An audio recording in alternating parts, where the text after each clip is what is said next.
എന്തൊക്കെ സാധനങ്ങളിട്ട് എണ്ണ കാച്ചിയാലും തലയിൽ പിടിക്കണില്ല എന്ന് പറയുന്നവരോട് എനിക്ക് പറയാനുള്ള കാര്യം എന്താണെന്നറിയോ? എപ്പോഴും നമ്മൾ സ്ഥിരം നമ്മുടെ വീട്ടിൽ കിട്ടുന്ന സാധനങ്ങൾ വെച്ച് മാത്രം നമ്മൾ എണ്ണ കാച്ചാനായിട്ട് ശ്രമിക്കുക.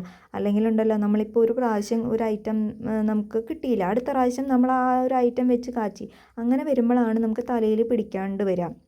അപ്പോൾ എപ്പോഴും കിട്ടുന്ന സാധനങ്ങൾ വെച്ച് മാത്രം നമ്മൾ എണ്ണ കാച്ചാനായിട്ട് സ്ഥിരം ഒരു ഓയിൽ തന്നെ യൂസ് ചെയ്യാനായിട്ട് ശ്രമിക്കുക. ഇപ്പോൾ എനിക്കിവിടെ എന്ന് പറഞ്ഞിട്ടുണ്ടെങ്കിൽ ചെമ്പരത്തിയുടെ ഇല, കറിവേപ്പില, തുളസിയുടെ ഇല, മൈലാഞ്ചിയുടെ ഇല, അരിവേപ്പില, ഉള്ളി, ഉലുവ, നീലയമരിയുടെ പൊടി, ഇത് വെച്ച് മാത്രമാണ് ഞാൻ എണ്ണ കാച്ചാറ്. നമ്മളത് ഇതെല്ലാം കൂടിയിട്ട് ഒരു കുറച്ച് വെള്ളത്തിൽ അരച്ചെടുക്കുക. പിന്നെ നമ്മൾ ഇരുമ്പൻചട്ടിയാണ് ഇവിടെ യൂസ് ചെയ്യുന്നത്.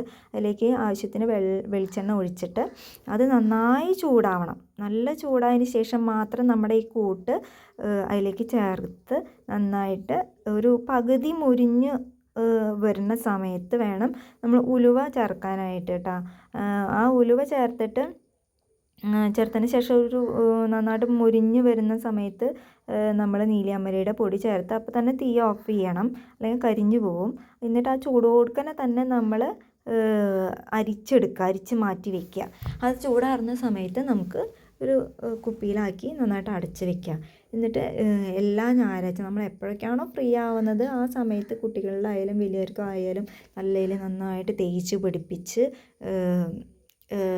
നല്ലൊരു ഷാമ്പു തേച്ച് വെച്ച് കുളിച്ച് കഴിഞ്ഞിട്ടുണ്ടെങ്കിൽ നമ്മുടെ മുടി നന്നായിട്ട് വളരും ചെയ്യും. നമുക്ക് ഭയങ്കര ഒരു സ്ട്രെസ് റിലീഫും കൂടിയാണ് കേട്ടോ ഈ മസാജ് എന്ന് പറയാം. അപ്പോൾ എല്ലാവരും ഒന്ന് ട്രൈ ചെയ്ത് നോക്കൂ.